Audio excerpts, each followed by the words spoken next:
Hello, Instagram, LinkedIn, YouTube, wherever you are. I'm saying hello to you. Hope you're well, and welcome to another Tuesday talk. As you can see, today I'm in a different environment. Today I'm not in Sydney, I'm in Melbourne, and this is one of my friend's place. I've negotiated half an hour of getting this room and being able to come to you live and say hello. And they've been kind enough to say yes. So, if the topic for today is 5 aspects of leadership success, which is different to normal conversations that you hear outside, and I'll explain why it's different. And if you've been here with me on Tuesday Talks before, welcome back. Thank you for coming back again. And if it's the first time, welcome, welcome. I always talk about 2 topics. One is landing a higher profile role, if whatever higher profile is for you. Sometimes is bigger title, bigger team, more challenging projects or initiatives or cases, or just something more international or bigger organization. It's different for different people, higher profile, but that's the first type of conversation that I have. And the second one is going for higher impact roles, going beyond the organization and perhaps doing some consulting or advisory, either transitioning out of corporate land or doing that in conjunction with what you're currently doing. So basically widening your circle of influence beyond your organization.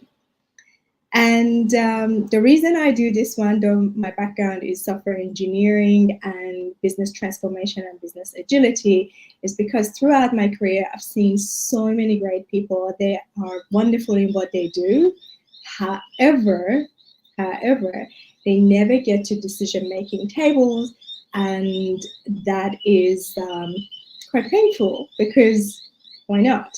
And certain things is missing, or there are simple things that they can do in order to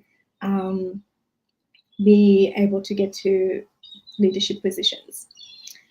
And I do that because I believe our corporate land needs a little bit of redesigning. It lacks creativity. It needs a little bit of innovation. And if we grow people that they have ideas and plans and new concepts, then once they get to those positions, they will be able to apply them and bring them to life.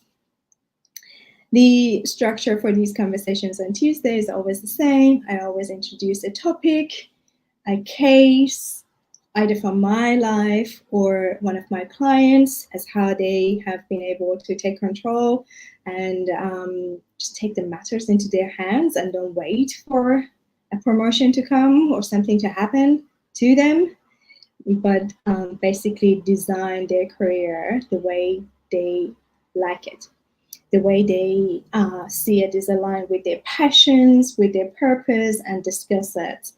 Basically making their career, their job, fun, or at least not painful. So a concept or a model or a topic, cases, and then I always make an invitation. And the reason today I wanted to talk about these 5 aspects of leadership success is that because when I was traveling, I was challenged by the lady that was sitting next to me. So she asked me, what do you do? I said, I said all these things that I said. I'll do executive coaching. I have a core thing that I do, and I do this one in conjunction with that. And I enjoy it. My clients enjoy it. My students enjoy it. And then she said, well, if they are really good because they're already there, why would they come to you? Which I thought is an interesting question and is a valid point, because I always say, I work with people. When I start working with someone, I say, you do not need me. I just shorten this period so you can get to where you want to get there faster. And I explained that, yes, absolutely, they don't need me, but they can do that. And we went a little bit forward and backward. And the last question was this. So if I want to tell my son to contact you, what should I say? What would Shireen do? And I was like, oh my God, all those years of my education in strategic marketing and messaging and knowing your customer avatar, one sentence that this lady can say to his son or her kids, to contact me, what would that be? So I said this. If he or she wants to get tapped on the shoulder and be invited to the table that they make decisions, tell him to call me. And she was like, all right. So I thought that's a good positioning of what I do. If you want to be tapped on the shoulder, if you want to be invited to the table, not apply, be invited to the table, there are ways. And that's what I wanted to talk to you, which is the basis of what I do. There are 5 aspects of the work that we do. And they are not 5 stages, because you have to do these ones intertwined at the same time and refine them all at the same time. And let's get into it. First one is your identity. As a leader, as a person that is going to be seen as a leader, you've got to be able to say who you are and what you stand for. And your leadership point of view is not a marketing slogan, is not one sentence that you can say it and say, okay, that's my identity, that's who I am, and that's what I stand for. It is a combination of set of things that you need to have worked and defined for yourself that you will be able to talk about or bring to life just by the way you operate, the way you talk, the way you present yourself, that demonstrate your leadership point of view. So a lot of work that we do when we say defining your identity as who you are is to be able to answer a certain number of questions that once you have the answers for yourself, one can say, you know yourself and what you stand for. And remember, if you want to stand out, you need to stand for something. And that's a key differentiator, that there are a lot of good people that they are absolutely solid in what they do. But because they don't stand out with their personality and identity, they are one of the 20 other people that are capable of the job. This is the unique differentiator part of work. The second one is your edge, your expertise. And this is slightly different to your qualifications or your past work history and what you have done and delivered before. This is particularly what is it that you're known for? And for what sort of problem, they pick up the phone and say, oh, you need to talk to so-and-so because she is solid in this type of problems. So your ability to be able to articulate what is it that I am good at and be able to say it in the same way I was trying to say it on the airplane to this lady in layman terms as well as business terms is the one that defines your edge, your expertise. This is where you become go-to person for something. Where, in our families and in our friends, we always have someone that whenever we talk about, cars or technology or latest, what's happening in sport, there's always certain people that, if you want to know something about that, you need to go to them. So that's where you know what's their passion, what's their expertise, what they're really good at, and their name and that thing is tightly associated. That's what you solve. And in conjunction with that, because we are in the world of business, not only what problem you solve, you also need to be kind of able to articulate what metrics generally you improve. And those are the type of conversations that in a very short period of time will say what you are able to do if you come on board, when you come on board. Next one is your presence. And this is core thing when I say somebody needs to tap on your shoulder. If they don't know you exist, they don't know how to find you or they want. So your presence online, digital, and in person, both via networking event or in large organization, is something that you need to work on. And these are always done in conjunction with the work you do. One of the key things is that how you want to be seen and what type of content you put out, or what sort of conversations you have when you go and have conversations and just run the business the way you run it. Your presence by design is something that you need to have some ideas as how you want to do it. If you want to be the person that people will come to you. The fourth one is your networking. And this is not traditional networking to drink, go to drinks after hours in rooms that you don't know anyone and force really awkward conversations while you know that you can be at home with your families and your kids and you just need to do networking under the name of networking. This is completely different. It is to know a certain key people in your industry and they know you as well for who you are, what you deliver, what's your method and your style. And that's the time that it's a two-way connection that they will send opportunities your way. And that's the time that you don't need to go to networking to find your next gig. You don't need to go to networking to find your next deal. You don't need to go for networking for sake of, getting something. You go to networking events or groups or tribes or communities just to set and simply belong to a group. And there's so many aspects to this new age networking as opposed to go for hunt, we go to belong. It is a very different mindset compared to the traditional networking.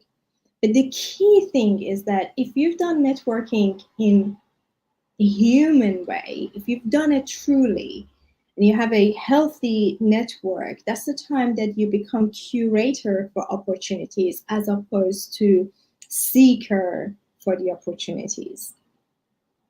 Well, imagine you belong to multiple circles. They are different, but they all know you and you know them as well. So that's a true concept of mesh, interconnected people in different circles. But genuinely, networking is one of the areas that a lot of people that I work with rightly haven't had a chance to work on. Either they have been really focused on their gigs, on their initiatives, on their organizations, always been doing a really fantastic job in their organizations. So they never had a chance to go beyond that. Or because of family circumstances, they not only had to work in the organization, do the job, but also they had to come back home and be with the family at this point. So networking has never been part of never been on their radar. So, but truly what needs to happen, this is part of the work and it's one of those slow burners, slow cook things that needs to happen in conjunction with whatever we do. And there are smart ways that you can reduce your time and effort, but maximize what you get out of what is called networking. But it just needs to be revisited. And the fifth one and last one is negotiation, before you want to get to senior positions. And there's so many different topics in this point, but a lot of people don't know what they can ask. So they go with the bare minimum of negotiating salary, perhaps some conversations around title, some conversation about, objective, but no one really truly spent time on negotiating what's their actual right, what's their worth before going.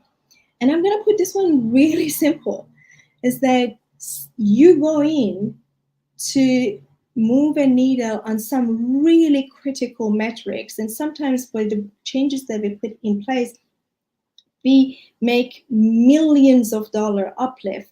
And when it comes to our salary, we are negotiating 5K, 10K, 20K, some really trivial numbers, I should say. And then don't get me started on negotiating the terms and options that most of the time they don't actually mean anything. Or anyway, my point is negotiation is one of those areas that there's very little education on it, and we don't know what are the things that we actually can negotiate before we go in. So the 5 aspects are identity, expertise, presence, network, and negotiation. The key thing that I talk about here, the key distinction is that these are 5 aspects of getting into leadership positions successfully, which is a very different conversation to be a successful leader. Majority of education, when it's out there and you talk about leadership, is how to be a good leader. Fantastic, I'm all for it. Not enough. You never are able to navigate the corporate land, hidden job market. You don't know where these initiatives are. You have always been in one industry and don't know how to get out of this industry, pivot. Well, you might end up somewhere that you've stumbled in many years ago, and you just don't have a way to navigate out or up. So my conversation with you today is that 5 aspects of successfully getting into leadership position. Once you're there, I'm sure you can figure it out how to be a good leader. But my part is the talk today is about getting there. All right, my friend, that's all I have prepared for today. And this is, of course, I always talk about all these topics, and you can see my topics are always about aligned with one of these 5 aspects, and my programs and my book and everything is aligned with that. I just wanted to, as a back of my conversation with this lady on the plane, I was just like, what is the simplest term I can say what I do and what I am passionate about? Is that getting you to a point that you get invited to the table. Thank you so much for being with me. I'm going to say goodbye to you for now. Till next Tuesday, next talk, next topic, same time, and probably I'll be in a different place. Have a good one. Bye.